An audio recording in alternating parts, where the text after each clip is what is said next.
Hello and welcome friends, स्वागत छ तपाईलाई हाम्रो युट्युब च्यानलमा जसको नाम रहेको छ टिम नेपाल। र फेरि हामी नयाँ भिडियो लिएर आइसकेको छौँ र यस भिडियोमा हामीहरू सिक्नेछौँ कसरी हामीहरू फेक नोटिफिकेसन क्रिएट गर्न सक्छौँ त। त्यसैले अब ढिलो नगरिकन टपिकतिर अगाडि बढौँ साथीहरू। र यस भिडियोमा हामीहरूले सिक्नेछौँ कसरी फेक नोटिफिकेसन क्रिएट गर्न सक्छौँ र फेक नोटिफिकेसन र फेक मेसेज पनि कसरी गर्न सक्छौँ भनेर दुईटा सिक्नेछौँ। फर्स्टमा मैले यो फेक नोटिफिकेसन कसरी क्रिएट गर्न सकिन्छ भनेर सिकाउने छु साथीहरू। मैले यहाँ तल देख्न सक्नुहुन्छ यो एप देख्न सक्छु, नोटिफिकेसन्स लेखेको छ। यो एप तपाईँले डाउनलोड गर्न सक्नुहुन्छ प्ले स्टोरबाट। मैले यो एपको डाउनलोडिङ डिस्क्रिप्सनमा दिनेछु र मैले भन्न चाहन्छु कि हामीहरूले किन फेक नोटिफिकेसन क्रिएट गर्ने त र कसरी फेक नोटिफिकेसन यो क्रिएट गरेर हामीले के फाइदा उठाउन सक्छौँ त भनेर फर्स्टमा भन्न मैले चाहन्छु। किनभने हामीहरू यो एपको किन युज गर्ने भनेर फर्स्टमा मैले एउटा इक्जाम्पल दिन चाहन्छु तपाईँलाई। जस्तै कि तपाईँ एउटा साथीसँग हुनुहुन्छ अरे, साथीसँग हुनुहुन्छ, तपाईँको घरमा काम छ, बट तपाईँको साथीले जान दिइरहेको छैन, बट तपाईँले यो एपको फाइदा उठाउन सक्नुहुन्छ त्यो केसमा। किनभने यो एपमा तपाईँले आफै फेक नोटिफिकेसन क्रिएट गर्न सक्नुहुन्छ। जस्तै कि तपाईँले आफ्नो ड्याडको नामबाट तपाईँले मेसेज पठाउनु भयो भनेर तपाईँले त्यो गर्न सक्नुहुन्छ। ड्याड लेखेर यदि मैले यसमा देखाउने छु साथीहरू कसरी हामीले त्यो गर्न सक्छौँ भनेर। यसमा रिभ्यू दिनेछु मैले यसको ओपन गरेर। त्यसैले मैले यसलाई ओपन गर्न जाँदैछु। ओपन गर्दै बित्तिकै तपाईँहरूले यस्तो इन्टरफेस खोलेको देख्न सक्नुहुन्छ र यसमा फर्स्टमा यस्तै इन्टरफेस खोल्ने छ साथीहरू। र यसमा लेखेको छ एप नेम। एपको नेम राख्न सक्नुहुन्छ, तपाईँ जे पनि राख्न सक्नुहुन्छ। जस्तै कि मैले यसमा एपको नेम राख्नेछु। यसमा एपको नेम राख्नेछु मैले मेसेन्जर राखिसकेपछि तपाईँले फ्रम कसकोबाट नाम लेख्न सक्नुहुन्छ तपाईँले। जस्तै कि अघि मैले इक्जाम्पलमा दिएको थिएँ। जस्तै कि मैले ड्याड लेखेको छु र यसमा लेखेको छु इन्टर मेसेज। यो मेसेज लेख्न जाँदैछु मैले।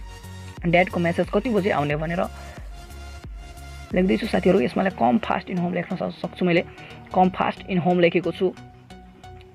कम फास्ट इन होम लेख्दै बित्तिकै र यसमा सेड्युल लेखेको छ तल। त्यस सेड्युलमा क्लिक गर्नुहोस् साथीहरू। तपाईँले क्लिक गर्नुहोस् र यसमा 10:01 भएको छ। तपाईँले यसलाई टाइमलाई त्यो फिक्स गर्नुहोस्। मैले 10:02 भइसकेको छ र 3 मिनटमा मैले यसलाई नोटिफिकेसन आउने गराउन जाँदैछु साथीहरू। त्यसैले यसलाई हेरेर मैले ओके गर्न जाँदैछु।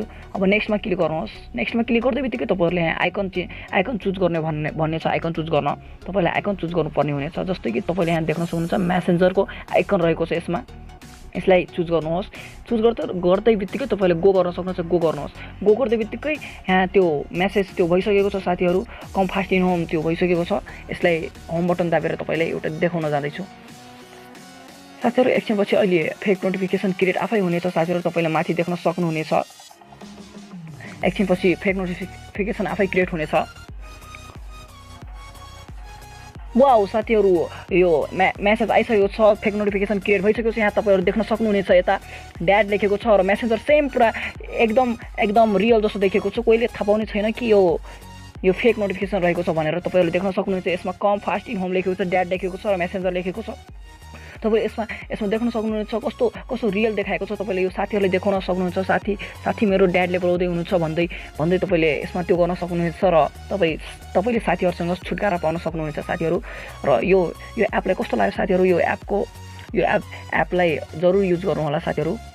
र यसमा मैले अब मैले भन्न जाँदैछु कसरी हामीहरू त्यो गर्न सक्छौँ। फेक च्याट पनि कसरी क्रिएट गर्न सक्छौँ त।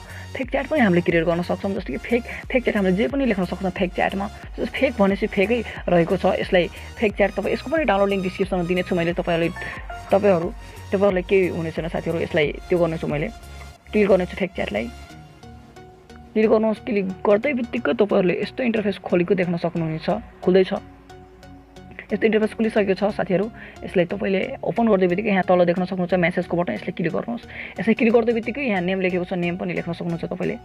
यसमा नेममा लेख्नेछु मैले। जस्तै कि यसमा लेख्नेछु टिम नेपाल लेखेको छु। प्रोफाइल चुज गर्न सक्नुहुन्छ तपाईँले फोटो आफ्नो ग्यालेरीबाट। जस्तै कि मैले एउटा फोटो चुज गर्नेछु। यसमा फोटो चुज गर्न जाँदैछु साथीहरू मैले। जस्तै कि यहाँ टिम नेपालको लोगो मैले राखिदिएको छु र यसलाई सेभ गर्नुहोस्। सेभ गरिसकेपछि यहाँ आइसकेको छ साथीहरू। तपाईँले यसमा त्यो गर्न सक्नुहुनेछ। जस्तै कि हेलो लेखेको छु मैले। हेलो लेख्दै बित्तिकै ओ माई गड, हेलो लेख्दै बित्तिकै तपाईँले यहाँ त्यो भइसकेको छ। त्यो फेक च्याट ओपन भइसकेको छ र तपाईँ यसमा जे पनि च्याट गर्न सक्नुहुनेछ र साथीहरूलाई देखाउन सक्नुहुन्छ। मैले जस्तै कि यसमा मैले टिम नेपाल लेखेको छु, तपाईँले यसमा ठुल्ठुलो युट्युबरहरूको नाम लेख्न सक्नुहुन्छ, ठुल्ठुलो पर्सन जस्तै कि फेमस पर्सनहरूको नाम लेखेर तपाईँले साथीहरूलाई देखाउन सक्नुहुनेछ। साथीहरू छक्क पर्नेछ, तैँले योसित पनि च्याट गर्छस् भनेर त साथीहरू छक्कै पर्नेछ साथीहरू। त्यसैले यो एपले पनि एकदम युज गर्नु होला साथीहरू। कस्तो लाग्छ यो एपलाई र यो दुईवटा एपमध्ये कुनै एपले तपाईँलाई राम्रो लाग्यो र प्लिज यो च्यानललाई सब्सक्राइब गरिदिनु होला यदि यस्तै भिडियो चाहनुहुन्छ भने। I hope you like this video. Thank you.